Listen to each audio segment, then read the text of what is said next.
The shimmering lights of the Christmas party reflected off the glistening windows of the corporate event hall. The room buzzed with laughter, clinking glasses, and the festive melodies of a live jazz band. Emma arrived fashionably late, her red satin dress catching the glow of the chandeliers. She had spent weeks convincing herself to attend. Her husband, Mark, had been distant for months, and she thought tonight might bridge the widening gap between them.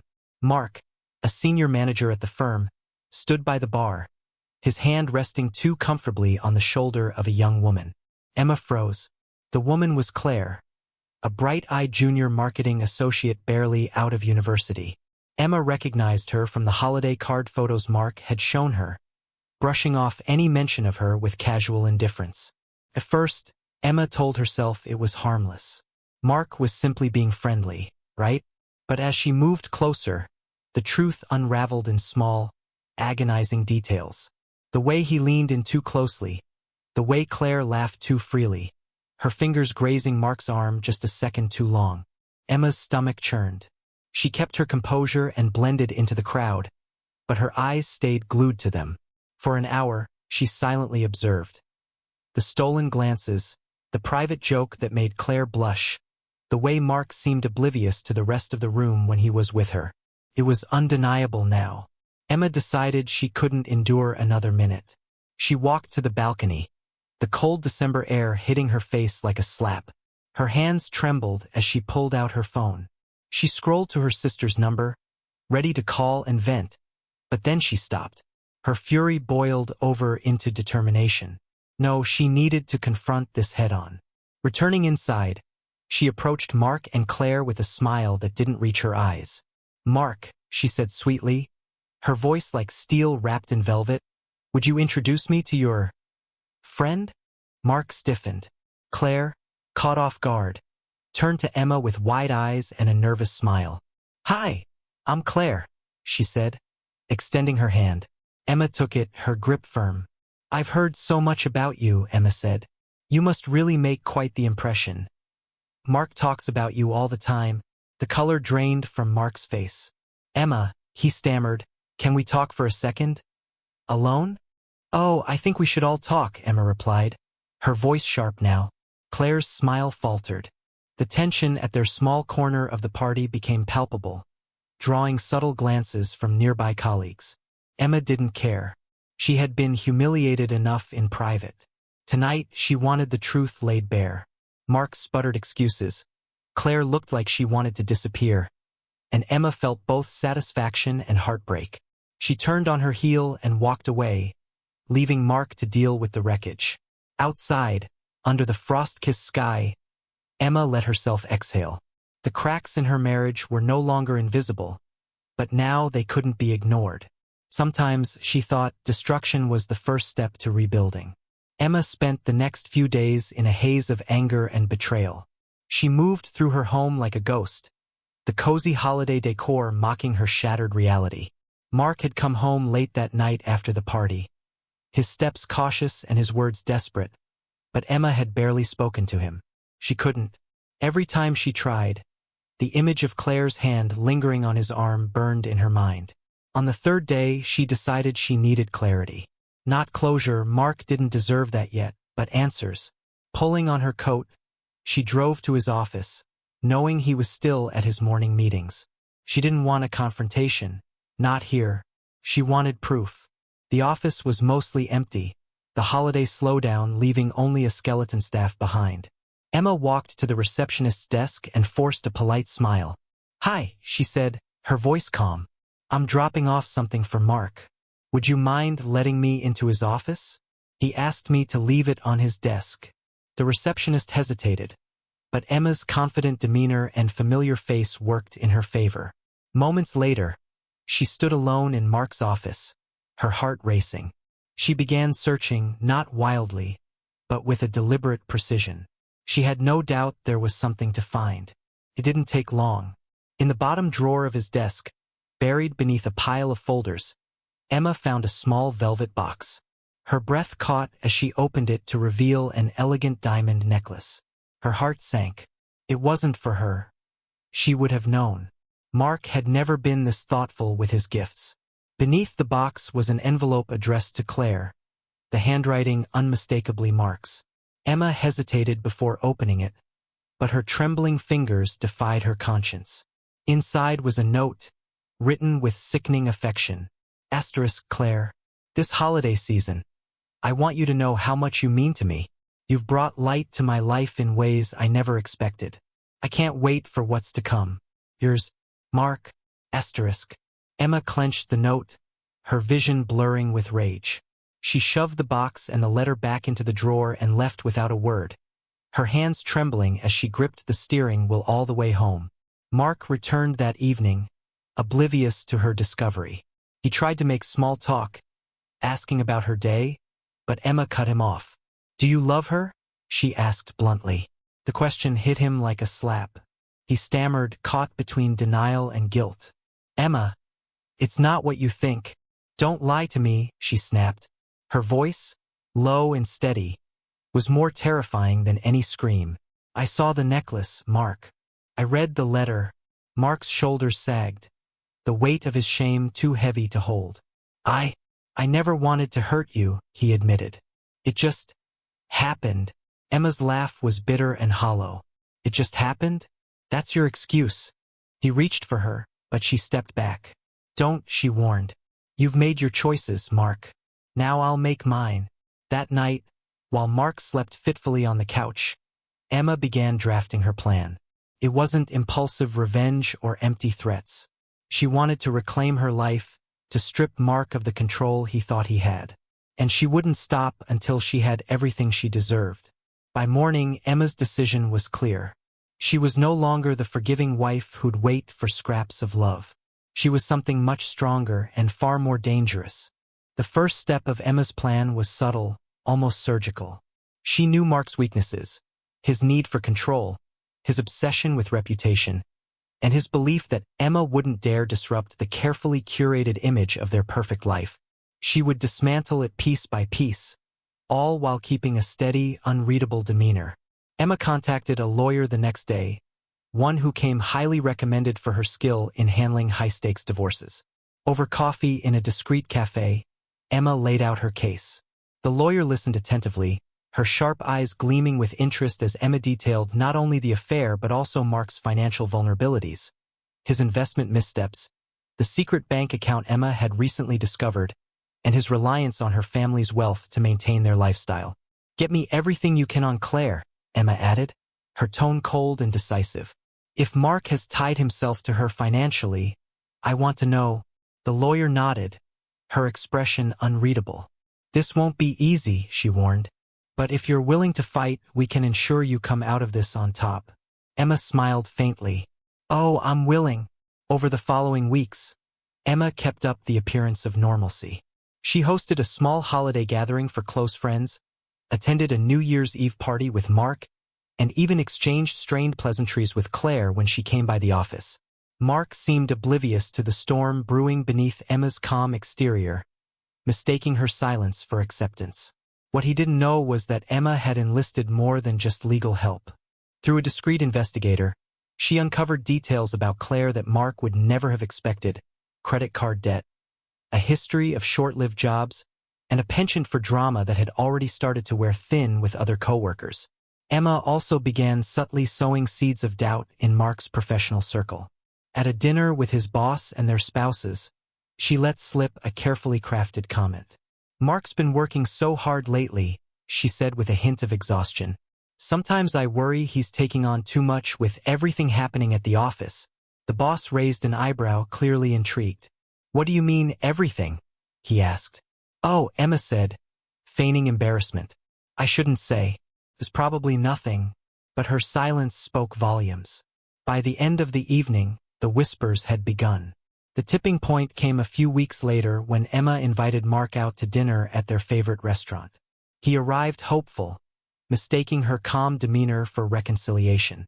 She had chosen this moment for its dramatic impact: the public setting, the romantic atmosphere, and the perfect opportunity to deliver the final blow. Halfway through the meal, she slid an envelope across the table. "I think it's time we talk about the future," she said, her voice even. Mark hesitated before opening it. Inside were copies of the financial records she'd uncovered, the letter he'd written to Claire, and a draft of the divorce papers.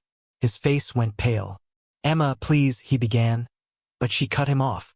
"You've already made your choices, Mark." "Now I've made mine," she said, her voice icy. "I've spoken to your boss. He knows about Claire. And I know about the money you've been siphoning into that hidden account. You'll be hearing from my lawyer tomorrow." Mark's protests fell on deaf ears. Emma stood, leaving him alone at the table, his world crumbling around him. As she stepped into the cool night air, she felt a weight lift from her shoulders. The fight wasn't over, but she had already won.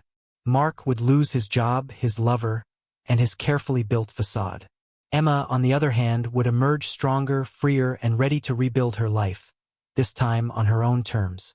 The fallout was swift and brutal.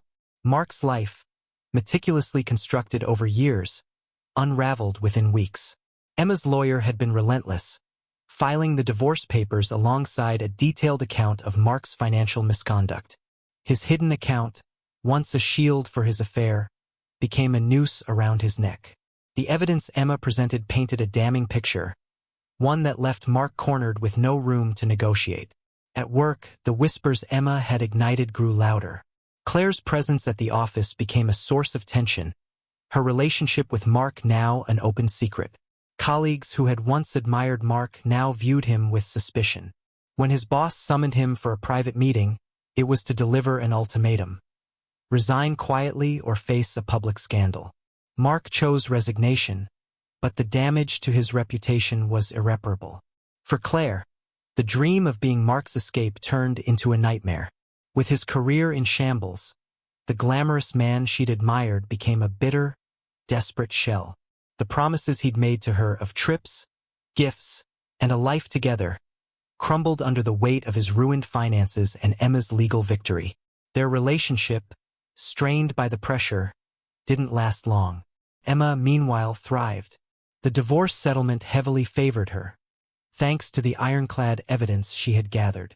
She gained full ownership of their home, a significant share of Mark's remaining assets, and the satisfaction of knowing she had outmaneuvered him at every turn.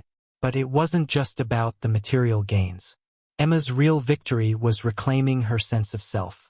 For years, she had dimmed her light to accommodate Mark's ego, compromising her own happiness to maintain their image of a perfect marriage. Now, she had the freedom to focus on herself.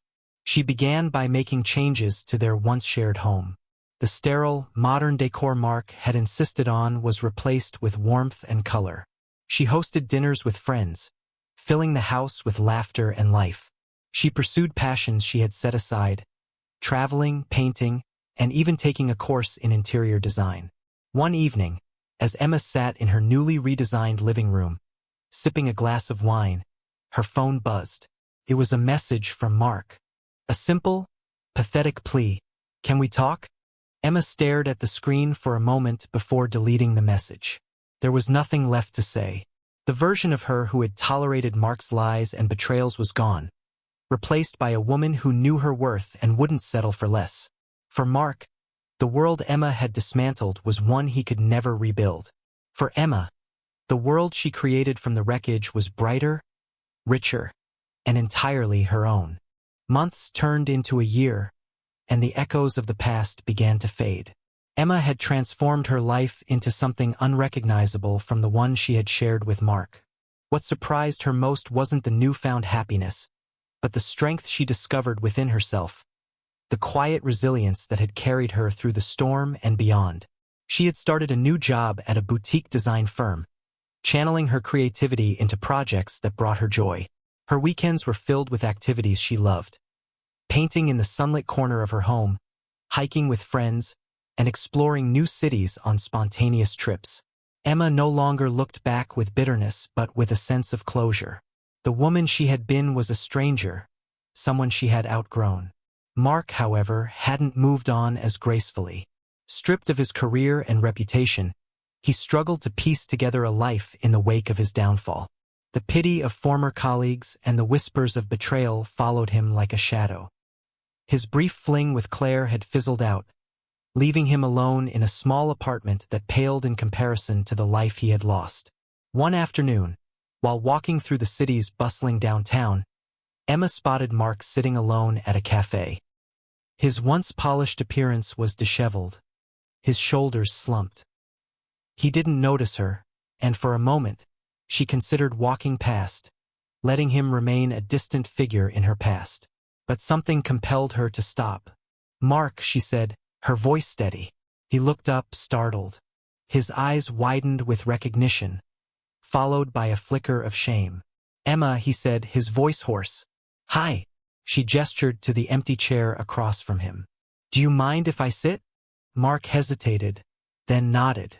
As she took her seat, the weight of their shared history settled between them. For a moment, neither spoke. Then Mark broke the silence.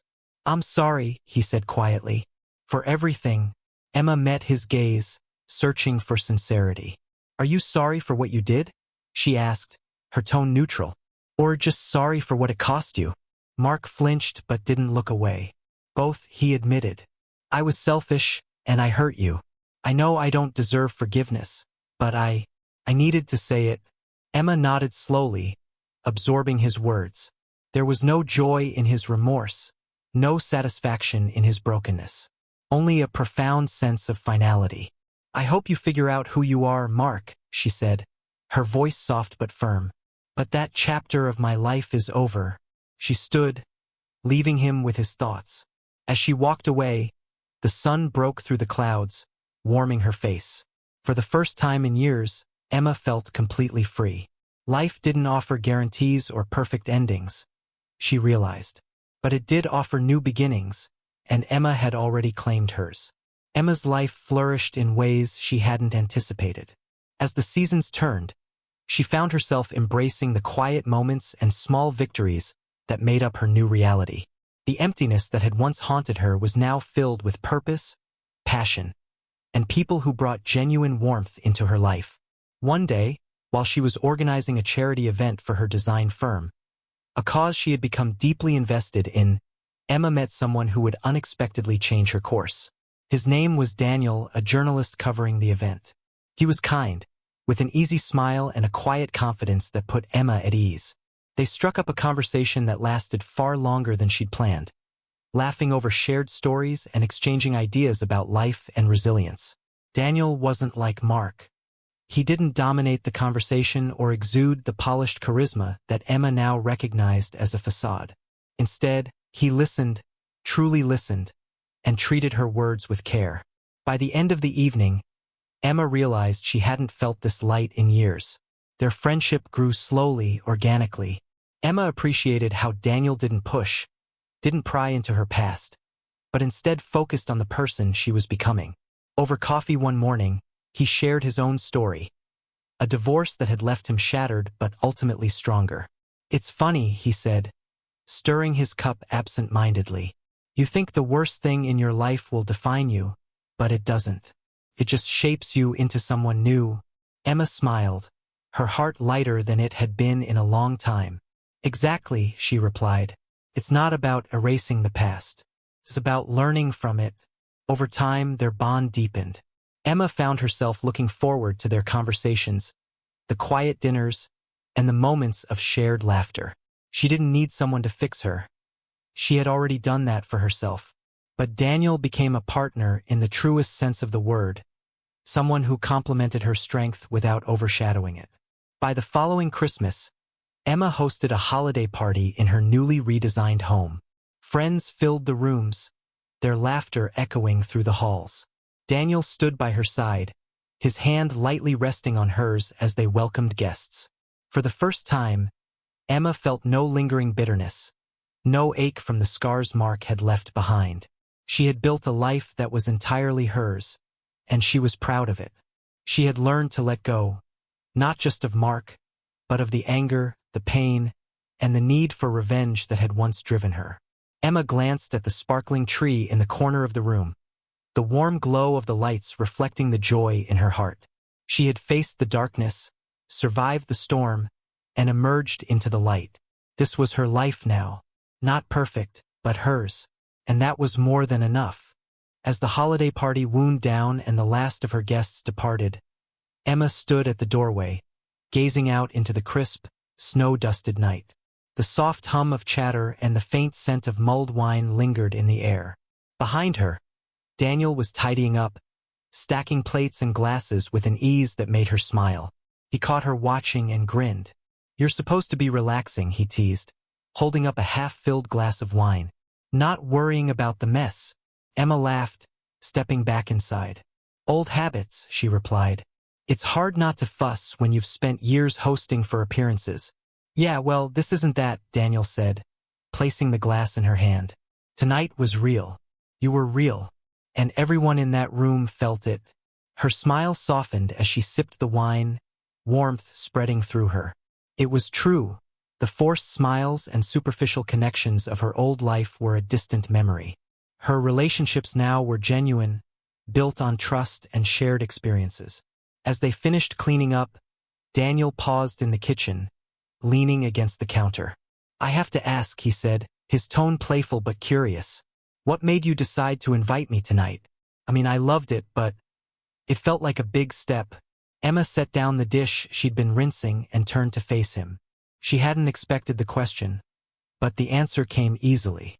"Because you make me feel like I'm home," she said simply. "Not this house or the people here, but you. For the first time in a long time, I feel safe." Daniel's expression softened, his eyes searching hers. "Emma," he said quietly, stepping closer. "I don't know what I did to deserve that, but I feel the same way about you." Their connection had been growing steadily, but this moment felt different. Emma had spent so long guarding her heart, afraid to let someone in again. Yet here she was, standing in her kitchen with a man who didn't just fill the empty spaces, he helped her rebuild them. Daniel reached out, brushing a strand of hair from her face. "You're amazing, you know that?" he said. "What you've been through, what you've built. It's incredible." Emma's chest tightened, but not with pain. For the first time, her past didn't feel like a weight. Felt like a foundation. "It wasn't easy," she admitted, "but I wouldn't change any of it. It brought me here." Daniel leaned in, his forehead resting lightly against hers. "And here is pretty damn good," he murmured. Emma laughed softly, her eyes closing as she let herself feel the moment fully. She didn't know what the future held, but for the first time, she wasn't afraid to find out. That night, as snow began to fall outside, Emma lay awake beside Daniel, staring at the soft glow of the Christmas lights reflecting on the ceiling. She thought of the year that had passed, of betrayal, heartbreak, and rebuilding. And she thought of the road ahead, filled with possibility. Her story wasn't over. It was only just beginning. Winter melted into spring, and Emma found herself flourishing in ways she hadn't anticipated. Her design firm landed its biggest project yet, a community arts center in the heart of the city. Emma took the lead, pouring her energy into every detail, ensuring the space would be a sanctuary for creativity and connection. It became a metaphor for her life, rebuilding something beautiful from scratch, ensuring it had purpose and heart. Daniel was her constant through it all, encouraging her without ever overshadowing her independence. He attended the project's opening with her, standing by her side as she cut the ribbon in front of a cheering crowd. Afterward, as the public streamed in to explore the vibrant space, he whispered, "You did this, Emma. Look at what you've created." His words stayed with her. As Emma thrived, echoes of her past occasionally resurfaced. One afternoon, while she was meeting a client at a bustling downtown cafe, she spotted Claire at a nearby table. Claire looked different, hardened, her youthful glow replaced with a forced sophistication. She caught Emma's eye, and for a moment, both women froze. Then Claire gave a tight nod, as if acknowledging Emma's silent victory, and turned back to her companion. Emma felt nothing. No anger, no pity, just a faint sense of closure. Mark was a different story. Occasionally, mutual acquaintances would drop updates about him during casual conversations. He had moved to another city, taking a lower-level job at a smaller company. His name no longer carried the weight it once did, and his social circle had shrunk to nearly nothing. Emma didn't gloat, but the knowledge brought her a quiet sense of justice. By the time summer arrived, Emma and Daniel decided to take a trip together, her first real vacation in years. They chose a quiet coastal town, far from the rush of the city. The days were filled with laughter, long walks on the beach, and moments of simple joy. One evening, as the sun dipped below the horizon, painting the sky in hues of gold and lavender, Daniel took Emma's hand. "I've been thinking," he began, his voice steady but tinged with emotion, "about how lucky I am to have you in my life. You've taught me what strength looks like, what love should feel like." Emma's heart raced, but she didn't interrupt. "I don't know where the road takes us from here," Daniel continued, "but I do know that I want you by my side for all of it. No pressure, no expectations. Just us, moving forward together." Tears pricked Emma's eyes, but they were tears of joy, not fear. She smiled, squeezing his hand. "I want that too," she said softly. It wasn't a grand proposal or a declaration of forever, but it was real, grounded in mutual respect and understanding. And for Emma, that was more than enough. When they returned home, Emma felt an overwhelming sense of peace. The life she had built, the love she had found, and the person she had become were a testament to her resilience. As autumn leaves began to fall, Emma stood on her porch, watching the trees shed their vibrant colors. She didn't think about what she had lost anymore. She thought only of what she had gained: freedom, love, and a life she had fought to claim. Her journey wasn't over, but for the first time, she was entirely content with where she was. As the years unfolded, Emma continued to shape her life with intention, allowing herself to grow without the weight of her past holding her back. Her relationship with Daniel deepened, their connection built on mutual trust and shared experiences. They didn't rush into marriage or grand commitments, instead letting their bond evolve naturally. It was a kind of love Emma hadn't known before: steady, unselfish, and deeply fulfilling. Professionally, Emma's work flourished. The Community Arts Center became a cornerstone of her career, attracting other meaningful projects. She was soon recognized as a visionary in her field, her designs celebrated for their warmth and inclusivity. Invitations to panels and award ceremonies became routine, and while she appreciated the recognition, Emma never lost sight of what mattered most: creating spaces where people could feel at home. One crisp autumn evening, Emma was invited to speak at a prestigious design gala. She stood before an audience of peers, sharing her journey, not just as a designer but as a woman who had rebuilt her life. "Great design," she said, her voice steady, "isn't just about beauty. It's about resilience. It's about taking the broken pieces and making something stronger, something whole." Her words were met with thunderous applause, but what struck Emma most was the quiet pride she saw in Daniel's eyes from his seat in the front row. Afterward, as the crowd mingled, he took her hand and whispered, "That was incredible." "You're incredible." Emma smiled, leaning into his warmth. For all the accolades and accomplishments, it was these quiet affirmations that meant the most. But life had a way of surprising her. A few weeks later, Emma received an unexpected letter in the mail. The handwriting was familiar, though unsteady. It was from Mark. She hesitated before opening it, her mind racing with possibilities. Did he want forgiveness? Closure? Money?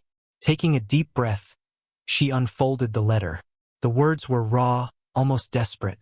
Mark wrote about his regret, how his choices had left him isolated and empty.